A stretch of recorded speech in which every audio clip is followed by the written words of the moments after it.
আজকে আমি আপনাদের সাথে শেয়ার করব মাইক্রোসফট ওয়ার্ডে পছন্দমতো ফন্ট এবং ফন্ট সাইজ ডিফল্টভাবে সেট করার পদ্ধতি। এই সেটিংটা আপনারা একটি মাত্র ডকুমেন্টেও করতে পারবেন, আবার সকল ডকুমেন্টেও করতে পারবেন। এই টিউটোরিয়ালে আপনারা আরও জানতে পারবেন একসাথে বাংলা ও ইংরেজি টাইপ করার সহজ পদ্ধতি। বিষয়টি এখন আমরা প্র্যাকটিক্যালি দেখব। তাহলে আর দেরি নয়, চলুন বন্ধুরা শুরু করা যাক।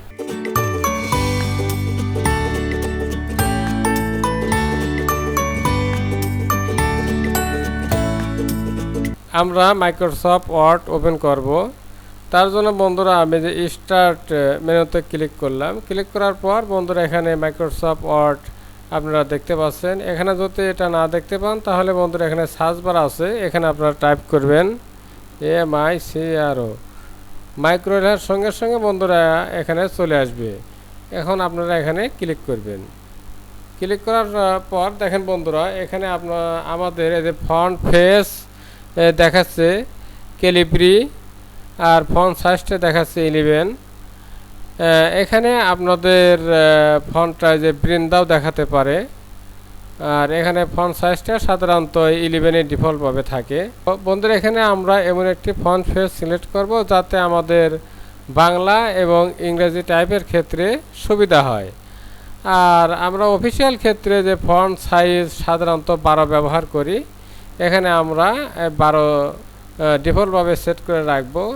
আমরা ফন্ট ফেস মানে নিগোজ ব্যান এবং ফন্ট সাইজটা 12 যেন ডিফল্টভাবে সেট থাকে, যাতে আমরা মাইক্রোসফট অফিস অন করার সঙ্গে সঙ্গেই আমাদের এরকম সেটিং থাকে, যাতে এখানে আর নতুন করে সেট করতে না হয়। তো ডিফল্টভাবে সেট করার জন্য বন্ধুরা এখানে আপনারা যে ফন্ট দেখতে পাচ্ছেন, এই ফন্টের আন্ডারে এতগুলো অপশন আছে।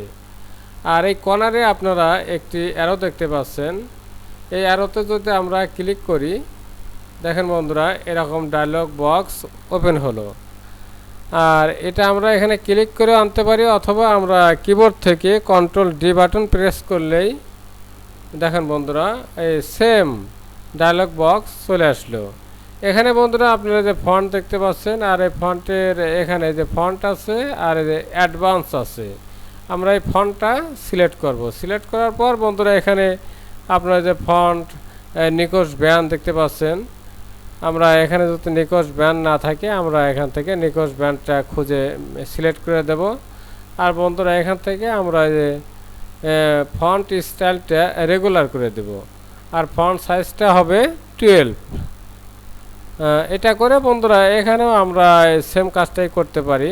এখানে আমরা নিকোজ ব্যান করে দেব, আর font style regular, font size 12। আর এখানে ফন্ট কালার আছে বন্ধুরা, এই কালারটা আমরা অটোমেটিক করে দেব। আর এখানে আন্ডারলাইন স্টাইল এটা নাম থাকবে। এই সেটিংটা করার পর বন্ধুরা এখানে আপনারা দেখতে পাচ্ছেন সেট অ্যাজ ডিফল্ট, আমরা এখানে ক্লিক করব। ক্লিক করার পর বন্ধুরা এখানে দেখেন একটি মেসেজ আসছে, do you want to set the default font to default নিকোজ ব্যান 12 pt, নিকোজ ব্যান 12 pt for this document only, or all documents based on the normal template। বন্ধুরা এখানে বলতেছে আপনি এই সেটিংটা কি শুধুমাত্র এই ডকুমেন্টে করতে চান নাকি সকল ডকুমেন্টে এটা করতে চান। বন্ধুরা আমরা সকল ডকুমেন্টে করতে চাই, আমরা এখানে ক্লিক করব। ক্লিক করার পর বন্ধুরা আমরা ওকে দিলাম। বন্ধুরা এখন যদি আমি এটা কেটে দেই, এটা কেটে দিলাম বন্ধুরা, এটা আমি সেভ যদি নাও করি বন্ধুরা, এখন আমি এটা সেভ করলাম না। এখন আমি আবার স্টার্ট মেনুতে গেলাম, যার পর বন্ধুরা এখানে যে মাইক্রোসফট ওয়ার্ড আছে আমি এখানে ক্লিক করলাম। দেখেন বন্ধুরা আমরা যেটা ডিফল্টভাবে সেট করছিলাম, এই যে নিগোজ ব্যান, ফন্ট পেজ আর ফন্ট সাইজ 12, আমাদের সেটাই শো করছে। এখন এখানে আমরা যদি বাংলা টাইপ করতে চাই বন্ধুরা, এখানে আপনারা এই যে ইংলিশ দেখতে পাচ্ছেন, এখানে একটা ক্লিক করবেন, এখানে বাংলা দেখাবে। তারপর বন্ধুরা এখানে আপনারা টাইপ করবেন, যেমন আমার বন্ধুরা আপনাদের বোঝার সুবিধার্থে আমি এটা সিলেক্ট করে এখান থেকে ফন্ট সাইজটা একটু বড় করে নেই, যাতে আপনাদের এটা দেখতে সুবিধা হয়। বন্ধুরা এখানে আমরা লিখলাম আমার সোনার বাংলা। বন্ধুরা এখানে দেখেন আমরা বাংলা লিখলাম। এখন যদি আমরা এখানেই ইংলিশ টাইপ করতে চাই, আমরা শুধুমাত্র এখানে একটা ক্লিক করব, আমাদের এখানে আর চেঞ্জ করার দরকার নেই। এখন আমি যদি লিখি মাই বাংলা, দেখেন বন্ধুরা, আবার আমি যদি এখানে বাংলা টাইপ করতে চাই, আমি শুধুমাত্র এখানে একটা ক্লিক করব।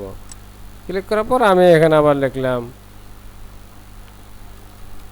আমি তোমায় ভালোবাসি লিখে দাঁড়িয়ে দিলাম। দেখেন বন্ধুরা, আমরা এখানে শুধুমাত্র একটা ক্লিক করার কারণেই আমরা বাংলা এবং ইংরেজি টাইপ করতে পারতেছি। বন্ধুরা আগে তো আমাদের মানে এখানে চেঞ্জ করতে হতো, তারপর এখানে চেঞ্জ করতে হতো, অনেক ঝামেলা ছিল। এখন ঝামেলাটা নাই। তবে কিন্তু বন্ধুরা আমরা অতি সহজেই আমাদের এই যে ফন্ট ফেস এবং ফন্ট সাইজ সেট করে রাখতে পারি এবং বাংলা ইংরেজি অতি সহজেই টাইপ করতে পারি। তাহলে বন্ধুরা ভিডিওটি আজ এ পর্যন্তই। আপনারা সবাই ভালো থাকবেন, সুস্থ থাকবেন। পরবর্তীতে কথা হবে অন্য কোনো বিষয় নিয়ে। আল্লাহ হাফেজ।